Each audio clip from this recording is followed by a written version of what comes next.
Coucou à tous et bienvenue sur ma chaîne. On se retrouve aujourd'hui pour le taroscope du mois de novembre pour les scorpions, ascendant scorpion et lune en scorpion.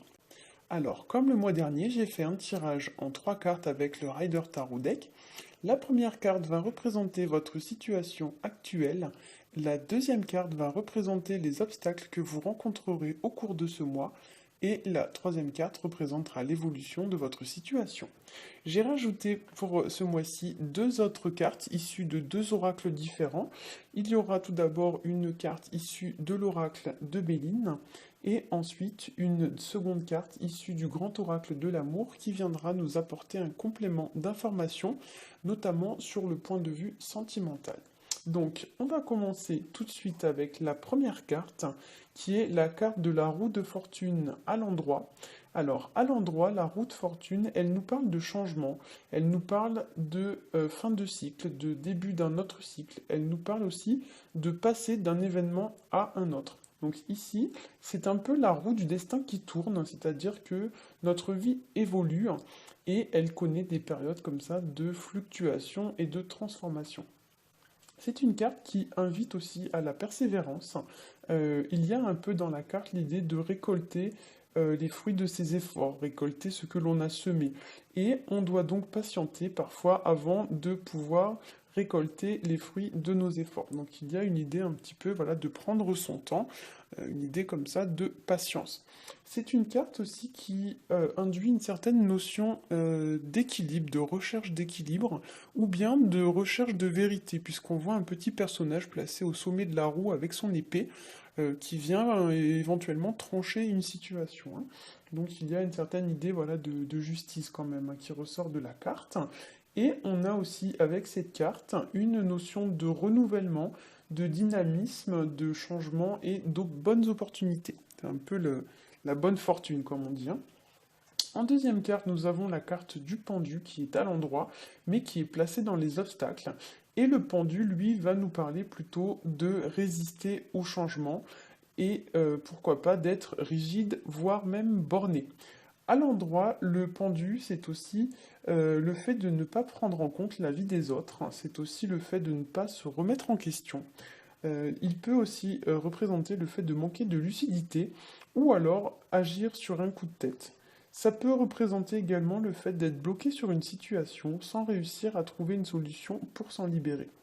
Avec cette carte, il y a également l'idée de se sentir oppressé, l'idée de se sentir prisonnier, enfermé, de manquer de liberté et de flexibilité ou bien même d'être égoïste, c'est-à-dire que on ne donne pas autant que l'on reçoit. Il y a aussi avec le pendu l'idée d'avoir envie de faire une pause dans sa vie ou bien une pause au niveau de sa carrière, voire même une pause au niveau de sa relation sentimentale. On pourrait éventuellement avoir envie de faire une pause par rapport à une situation qui nous oppresse, qui nous emprisonne. Et on pourrait avoir envie de prendre du temps rien que pour nous, c'est-à-dire uniquement pour nous faire plaisir, afin de nous alléger de nos contraintes habituelles. Je dis ça car en troisième carte, nous avons la carte du pape à l'envers qui, elle, va nous parler du poids des responsabilités. C'est-à-dire qu'avec cette carte, il y a l'idée que les responsabilités que nous avons à assumer au quotidien sont pesantes. Il y a l'idée qu'on se sent, voilà, écrasé, dominé par le poids de ses responsabilités, ou bien par une personne ou une situation. On a besoin avec cette carte d'un peu plus de légèreté, voire même d'évasion. Pour certains même, on pourrait se sentir sous l'emprise d'une personne qui chercherait à nous contrôler.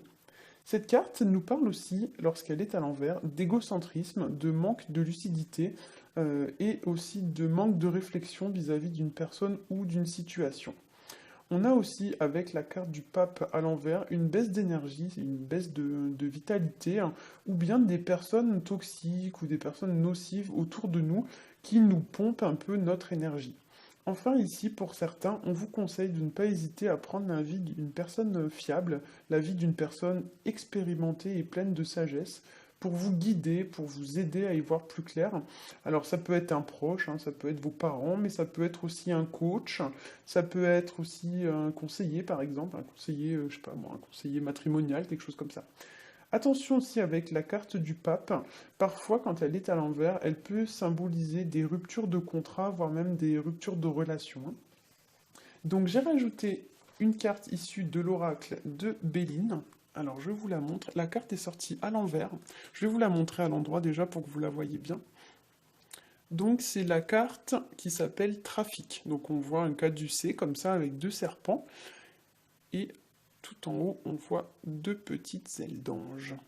Donc la carte porte le numéro 23. Donc comme je l'ai dit, la carte est sortie à l'envers.